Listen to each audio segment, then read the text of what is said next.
हुड्डा साहब का तो ये जाता हुआ समय है, जो जा भी चुका है लगभग। क्या है कि आप गढ़ की बात कर रहे हो, कहाँ गढ़ है? पिछली बार का चुनाव भी तो यहाँ दीपेंद्र हुड्डा जी को हराया है, तो गढ़ की हम बात नहीं कर सकते कि ये गढ़ है। गढ़ अब नहीं रहा है। लोगों को बरगला रहे हैं, रोहतक की चौधर के नाम पर लोगों को जो है बरगलाने का काम कर रहे थे, अब अपना वजूद बचाने के लिए छटपटा रहे। कमजोर व्यक्तित्व है, इनके परिवार के लोग ही ठेकेदार बने घूम रहे हैं। उन्हीं पर जो है आरोप लग रहे हैं कि भाई इनके परिवार के लोग हैं, इनके जो काका के ताऊ के हैं, रिश्तेदार हैं, बस उन्हीं लोगों के पास जो ये पर्ची खर्ची का जो मामला, सारे के सारे आरोप ये ठेकेदार बनाने का जो पाप पिछली सरकार में, हुड्डा साहब की सरकार में हुआ है। परिवारवाद के चलते, उत्तर मोह के चलते, अपने हमारे इस क्षेत्र के एक सिंगल भी एक लड़के को यहां से उभरने नहीं दिया है। सबको खत्म कर दिया बिल्कुल बुरी तरह, जो ना पार्टी ने खा गए। इनके जो पुराने नेता हैं, आप रोहतक से आप बत्रा जी का बयान सुनो, आप चाहे कृष्ण मूर्ति हुड्डा जी का आप उनके भी बयान सुनो, जितने भी पुराने नेता हैं सब के सब खत्म किए हैं, जिन्होंने हुड्डा साहब की बहुत ज्यादा मदद करी है, जिन्होंने अपनी जिती जिताई सीटें जो उनके लिए दी हैं। तो आप सोच सकते हैं इस अब जो है जनता समझ रही है इन चीजों ने, अब इस तरह के आगे कोई काम नहीं। के बारे में मैं बताऊं उनके व्यक्तित्व के बारे में कि कितना कमजोर व्यक्तित्व है। जैसा काम उन्होंने डिगल गांव में किया, ऐसा ही काम बहादुरगढ़ में भी किया है। समय दे करके चेयरमैन साहब के प्रोग्राम में समय दे करके वहां पर नहीं पहुंच, सभा में 10 की 10 सीटें और रोहतक को बड़ी मजबूती के साथ, और उसके बाद लगातार तीसरी बार हरियाणा में जो है ना भाजपा की सरकार आओगी। अब की बार बेरी की भागीदारी 100%। इससे पहले एक सेमीफाइनल मैच होना है जिसका आप जिक्र कर रहे हो, बिल्कुल जी जी जी। और भाई सेमीफाइनल जीतेंगे तभी तो फाइनल में जाएंगे। और सेमीफाइनल में यहाँ दीपेंद्र हुड्डा का गढ़ माना जाता है।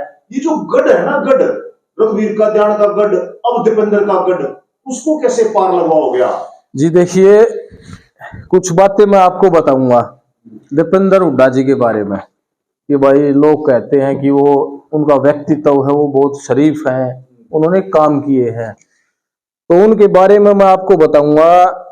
जब हुड्डा साहब की सरकार थी, दीपेंद्र हुड्डा जी यहाँ से सांसद थे, तो उनके समय में क्या मुख्यतः चीजें हुई थी। एक तो आप नौकरी के क्षेत्र में देखो, उन्होंने यहाँ पर ठेकेदार बनाने का काम किया है। हर क्षेत्र में, हर विधानसभा यहाँ पे जो है ठेकेदार बनाए हैं हमारे विधायक जी ने, जो ठेकेदार बना दिए। जिन लोगों को पैसे के माध्यम से नौकरी का जो रास्ते का पता नहीं चलता, जिनको पता चल गया कि भाई पर्ची खर्ची का ये रास्ता है, उनके तो एक एक के घर में 4-4, 5-5, 6-6 नौकरियां, और कोई बेचारा मेहनती गरीब योग्य वो इस चीज में जो है एक ईमानदार वर्कर जो है उनका इस चीज में लगातार पिसा जा रहा है।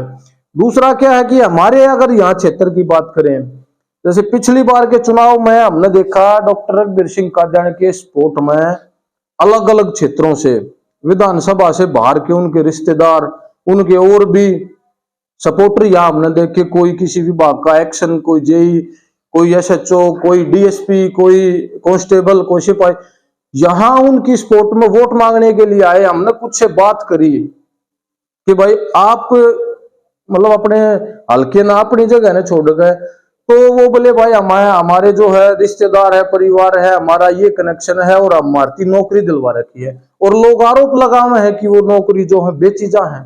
लोगों के ये आरोप है कि वो नौकरियां भी जो है बेचने का काम होता है। जो ठेकेदारी प्रथा यहाँ चली है, ईमानदार एक जो है ना ईमानदार लड़का, एक योग्य लड़का, एक कांग्रेस का भी अगर मैं कहूँ एक ईमानदार वर्कर जो है इस चीज में पिछड़ गया है, और पर्ची खर्ची के माध्यम से ये जो है सारा काम हुआ है। पैसे दे करके जो है लोगों ने 2-2 ठेकेदारों को, एक से भी काम नहीं चलता, 2-2, 3-3 जगह पर पैसे देने पड़े हैं। वरना गाँव का एक ठेकेदार को पैसे दे दिए, दूसरा ये सोचेगा मैं कटवा दूंगा भाई नाम ने, तो इस भय में उसको भी पैसे देने पड़ते हैं, तब जाकर के लोगों ने नौकरियां पाई हैं।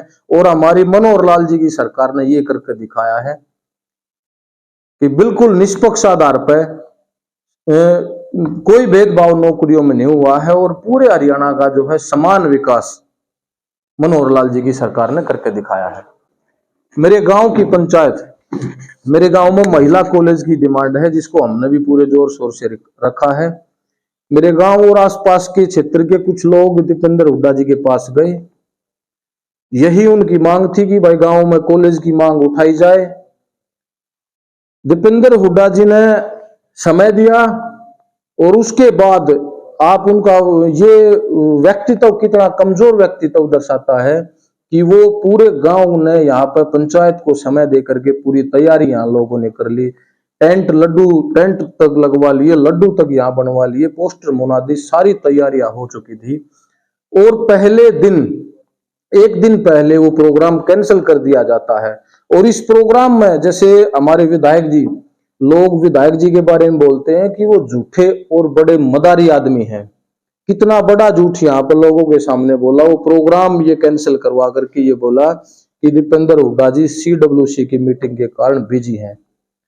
और उन लोगों के सामने बोला, गांव के उन लोगों के सामने ये झूठ बोला कि जो डेट दीपेंद्र हुड्डा जी ने दी थी, 3 तारीख का जो समय दीपेंद्र हुड्डा जी ने दिया था, उसी दिन दीपेंद्र हुड्डा जी पूरा दिन झज्जर रहे। कई सारे प्रोग्राम उन्होंने अटेंड किए और वही लोग जिनके सामने ये झूठ बोला था कि दीपेंद्र हुड्डा जी CWC की मीटिंग में बिजी हैं, वही लोग पूरा दिन दीपेंद्र हुड्डा जी के साथ रहे। दोबारा वो प्रोग्राम यहाँ के विधायक ने लिया, तब जाकर उन्होंने वो प्रोग्राम दिया, तब यहाँ पर वो आए और यहाँ लोगों को कॉलेज की मांग को लेकर के इकट्ठा किया। और जब लोगों ने आकर के देखा तो इनवाइटेड मेंबर के स्वागत का यहाँ बैनर पाया। कहीं कोई महिला कॉलेज के बारे में कोई मांग नहीं रखी, और मांग भी रखी तो वो भी एक गलत मंशा के साथ। पहले लोकसभा की मैं आपको बता दूं, पिछली बार 7,000 के आसपास वोटों से अरविंद शर्मा जी जीते थे। इस बार यहां से हमारी भारतीय जनता पार्टी 70,000 से ज्यादा, ये मैं आपको गारंटी देता हूं। चलो भाई साहब, 70,000 से ज्यादा के मार्जिन से अब की बार हम अपने प्रत्याशी को यहां से जिताने का काम करेंगे।